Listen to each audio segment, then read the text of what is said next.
Vous êtes-vous déjà demandé d'où venait notre conscience? Pourquoi vous rêviez? D'où venaient vos émotions?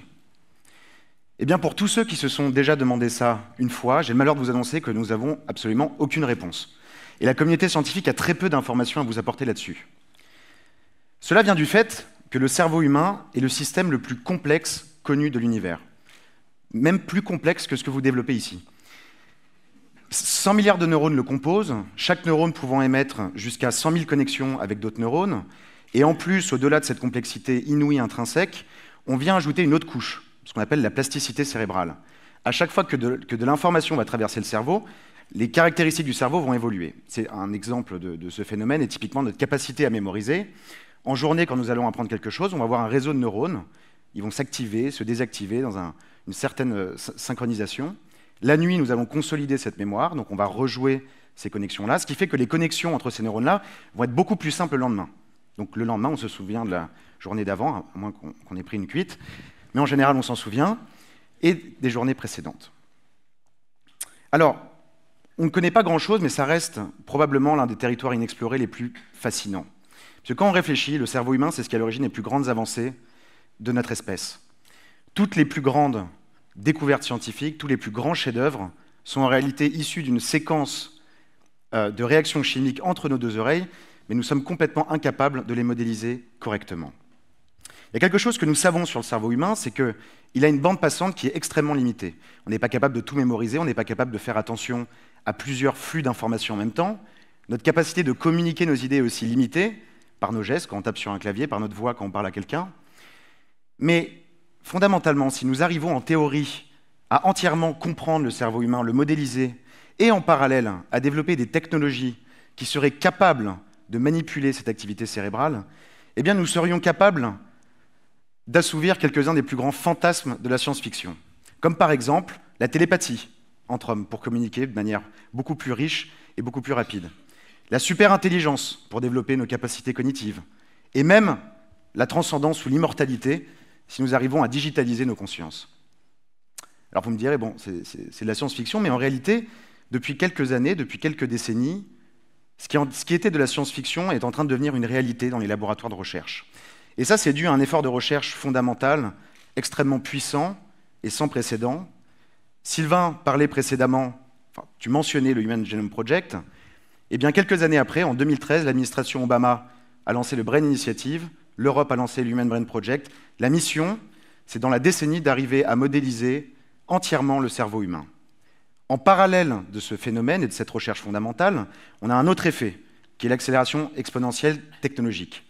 Miniaturisation des capteurs, développement de la nanotechnologie, augmentation de la puissance de calcul, avènement de l'intelligence artificielle. Et si on combine les deux, eh bien on a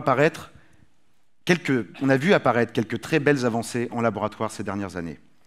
Cette première vidéo, c'est la vidéo d'une personne qui visualise une vidéo et qui passe dans un IRM, qui est une imagerie médicale qui nous permet d'analyser l'activité cérébrale. Eh bien, une équipe de chercheurs était capable de reconstituer le signal de la vidéo, a été capable de reconstituer la vidéo à partir de ce que la personne voyait. Alors effectivement, la résolution que vous voyez là n'est pas exceptionnelle, mais si on pousse un petit peu, on se rapproche très clairement du fantasme de pouvoir lire dans la pensée des gens.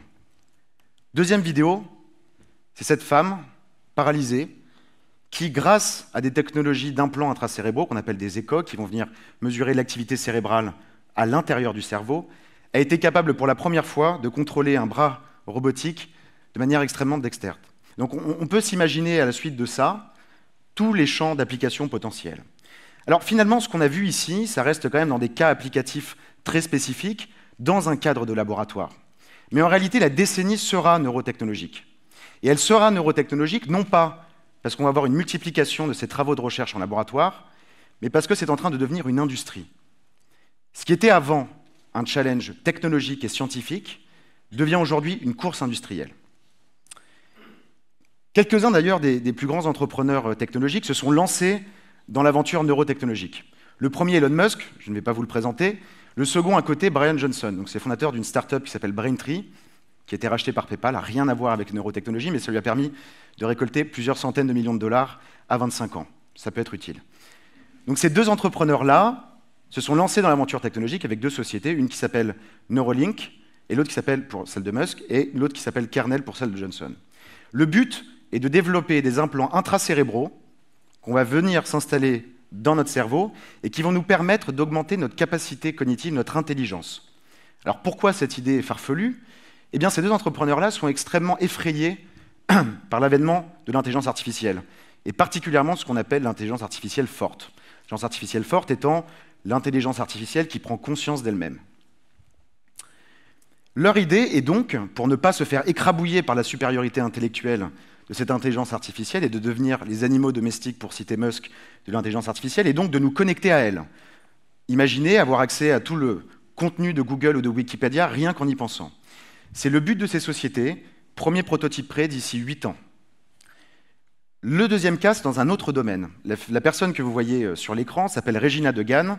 C'est la patronne du Building 8 de Facebook, qui est le laboratoire secret de recherche en hardware de Facebook. Elle a annoncé récemment, lors de leur grande conférence annuelle pour les développeurs, qu'ils avaient commencé le développement d'un casque de télépathie. Elle annonce un prototype prêt d'ici 2 ans pour avoir un casque qui permet de mesurer 100 mots par minute. Alors, avoir toutes ces personnalités-là, ces entreprises et ces projets est extrêmement bon pour le secteur des neurotechnologies. C'est extrêmement bon parce que ça permet d'apporter énormément d'investissements. Les neurotechnologies ne sont pas un problème unique. C'est un problème composé d'une multitude de problématiques scientifiques et techniques extrêmement pointues. Et les développements sont extrêmement risqués et les résultats incertains. Donc avoir ce genre de personnalité qui peut apporter des financements est extrêmement bon pour booster la recherche en neurotechnologie et nous apporter des applications. En revanche, il ne faut pas pour autant croire les timelines qui sont annoncées. Je vous rappelle, 8 ans pour l'implant, 2 ans pour le casque de télépathie. Alors, dans le cas de l'implant intracérébral, il faut voir quand même que pour implanter quelque chose dans un cerveau, il faut ouvrir un crâne. Jusqu'ici, je ne vous apprends pas grand-chose. À chaque fois qu'on ouvre un crâne, on met en péril la vie de la personne. Un exemple, une société qui s'appelle Neuropace, qui a développé un implant intracérébral qui fait de la stimulation pour essayer de guérir l'épilepsie, avait son produit prêt en 1997. Ils ont dû attendre 2013, donc 16 ans après, pour pouvoir le mettre sur le marché. 16 ans. Et là, on est sur une application pathologique. Si on passe sur de l'augmentation et non plus de la guérison, la frontière peut parfois être un peu complexe, ça prendra au moins 20-25 ans. Dans le cas de Facebook, la timeline est fausse, purement d'un point de vue technologique. Les travaux qui sont mentionnés par Regina Degan, c'est les travaux d'une chercheuse de Stanford qui a réussi à faire ça avec des implants intracérébraux pour faire 8 mots par minute. Donc des implants 8 mots par minute contre 100 mots par minute avec un casque en non invasif.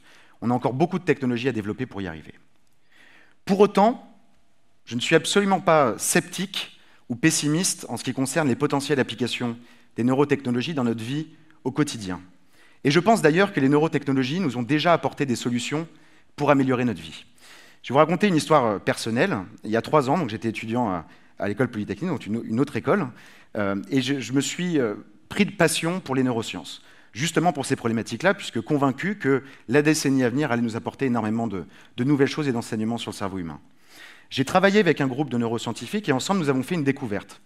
On s'est aperçu qu'en envoyant des séquences de sons spécifiques à des moments très particuliers de la nuit, on était capable de promouvoir une phase particulière du sommeil qu'on appelle le sommeil profond. Le sommeil profond, c'est pendant cette phase-là qu'on consolide notre mémoire, qu'on a de la régénération cellulaire, la libération et la régulation de certains hormones. Cette découverte était particulièrement intéressante puisqu'elle présentait une méthode à la fois non invasive, aussi bien pour la mesure que pour la stimulation puisqu'on utilise des sons, et en même temps efficace pour augmenter de manière très significative une partie importante de nos vies. Donc à ce moment-là, j'ai créé la société Rhythm, c'était en juillet 2014, il y a 3 ans, et donc là on s'est lancé dans l'aventure neurotechnologique. Pendant 3 ans, on a développé énormément de différentes technologies pour passer de ce stade de laboratoire où on avait 40 électrodes, 1 heure d'installation, une équipe qui déclenchait les stimulations manuellement pendant la nuit, 2 heures d'analyse manuelle des données le matin. Pour passer de ça à un produit que tout le monde peut utiliser de manière automatique depuis chez soi, on a eu énormément de challenges technologiques. Donc on a recruté effectivement beaucoup de personnes, on a collaboré avec une quinzaine de laboratoires, on a déposé un peu plus de 20 brevets sur la technologie et on en est arrivé à ce résultat-là, qui est le fruit de nos 3 ans de travail. Donc on l'a lancé il y a à peu près 1 semaine et demie.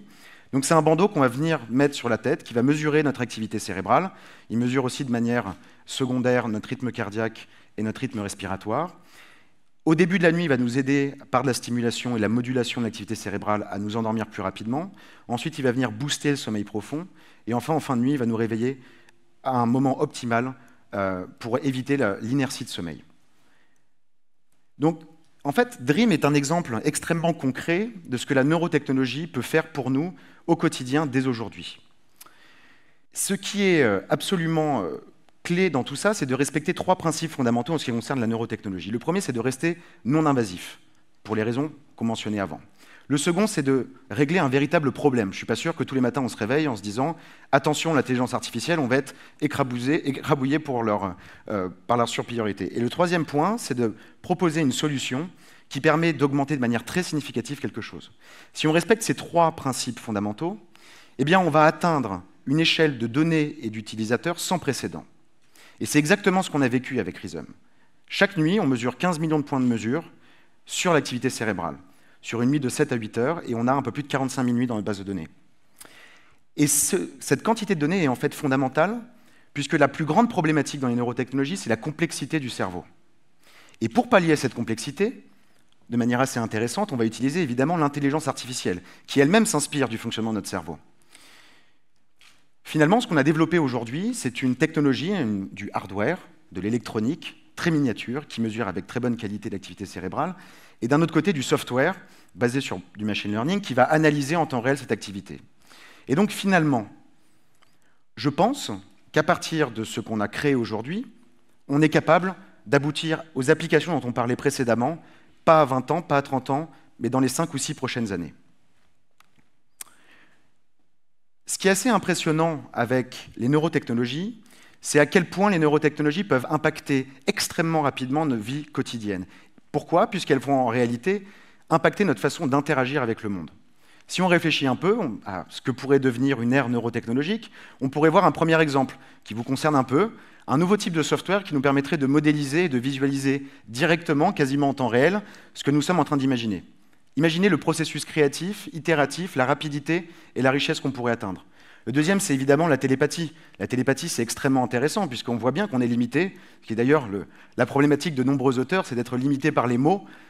On est extrêmement limité. Si on arrivait à communiquer directement entre cerveaux, on aurait alors beaucoup plus de richesse et de nuances dans l'information. Et enfin, une application qui me tient à cœur, celle de l'éducation. L'éducation est en réalité aujourd'hui assez archaïque. Alors même si on a eu les MOOC qui ont digitalisé une partie de l'information, en réalité, on apprend tous le même contenu. Eh bien, je pense que grâce aux neurotechnologies, on serait capable de personnaliser ce contenu au cerveau de chacun pour atteindre une efficacité sans précédent. Alors évidemment, il va falloir faire attention. Je pense que le prochain speaker pourra en discuter mieux que moi. Il faut encadrer ces développements technologiques par des réflexions philosophiques et éthiques. C'est absolument fondamental, peut-être même plus que les autres vagues technologiques. Mais je pense que les neurotechnologies, que l'ère neurotechnologique, la décennie neurotechnologique, mènera à un cercle et un cycle d'innovation sans précédent pour l'homme.